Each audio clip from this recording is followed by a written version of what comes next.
Welcome to another series of Embodiment TV. If you're joining us, this is part of a 4-part series. Last time we spoke about ovulation, and today, part 2, we're going to speak about the luteal phase. Now, I'm a fertility, intimacy and relationship specialist, and we are here today to discuss how to boost your fertility through all phases of your menstrual cycle using lifestyle factors, hormone profile, how to keep that high through this phase, as well as intimacy techniques for you and your partner. Because let's face it, we want to look back and say that we've had fun in trying to conceive our baby and our family.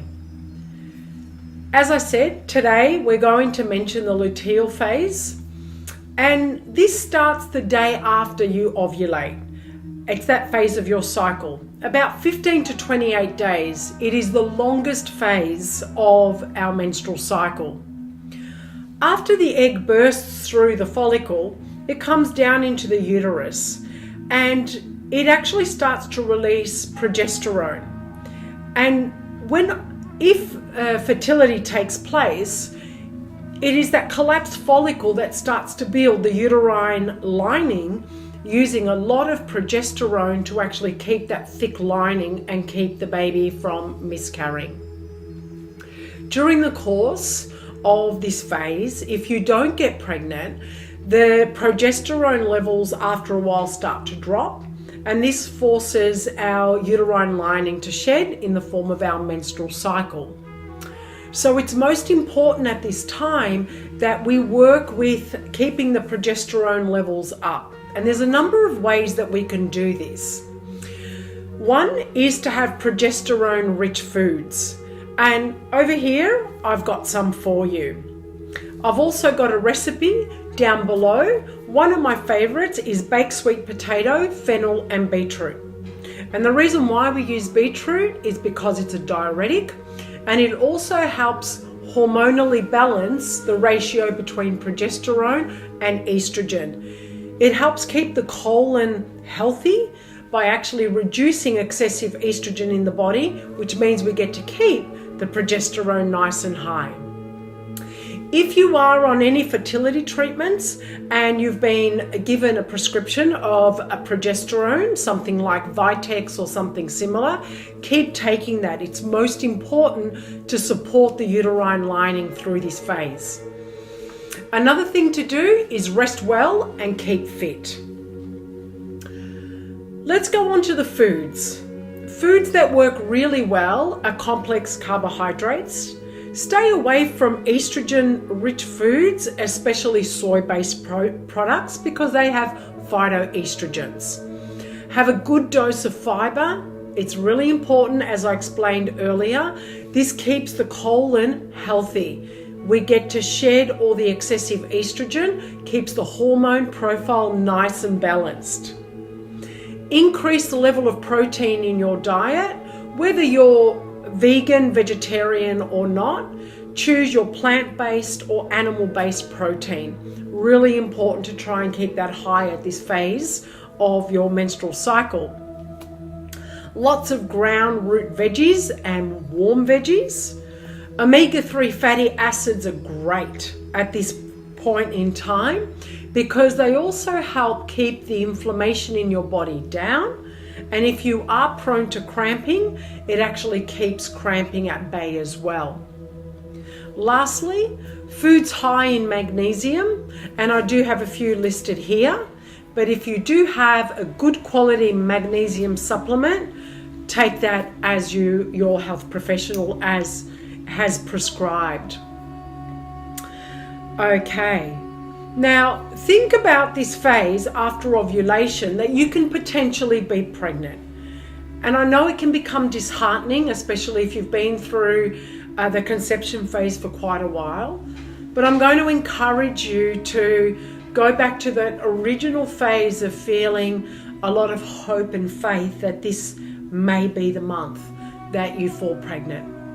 So keeping your kidneys warm, so around the belly area and kidney area, nice and warm. So think of your uterus, your ovary area, your kidney area as being the first home for your baby. So if you had a nursery or a newborn, you'd want to keep the room warm, you'd want to snuggle up in a bunny rug. So do that for yourself. Nurture yourself with a lot of warmth. Another thing that you can do is loving touch. A lot of skin-to-skin contact, either with your own or with your partner. Loving touch and playing intimately with your whole bodies and connecting into that beautiful, loving, intimate, giving and receiving touch. If you were like a newborn baby, you love touch. So if you can feel that with your partner or with yourself, it's like you're already telling your baby that it's going to grow into a home and an environment where there's so much loving touch and care. And isn't that just a beautiful thing? With your fitness activity, keep the level of fitness activity the same. This is not the phase to try anything new. We prefer that you do that in other stages. So don't do anything excessive because, again, you may be pregnant.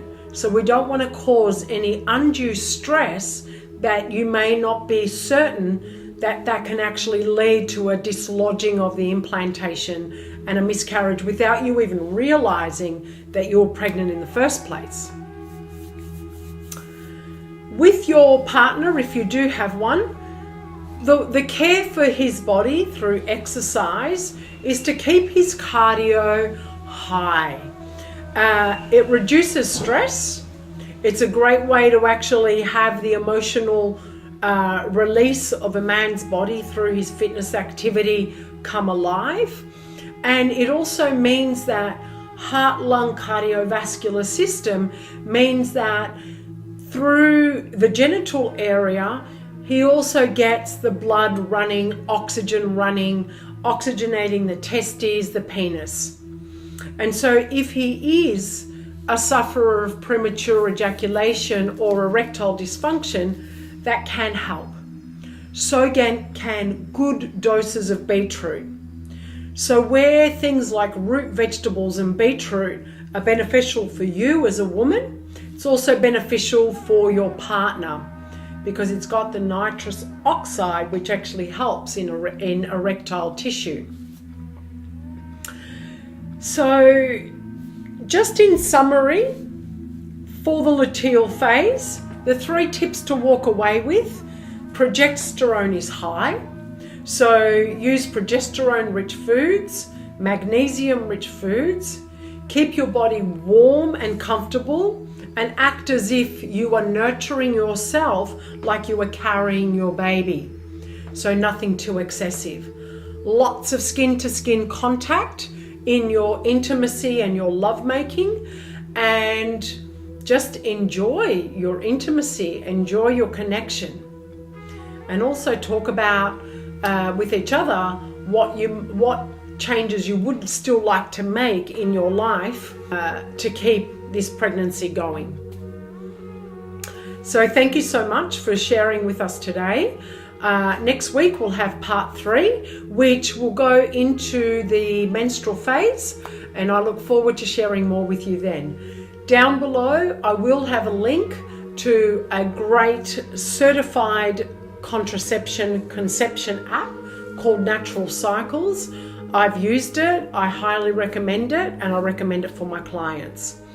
If you are experiencing any grievance through your pregnancy journey, whether it's in your intimacy or your lifestyle choices, please reach out. I do offer fertility coaching as well as programs that you can tap into. Keep smiling and have fun.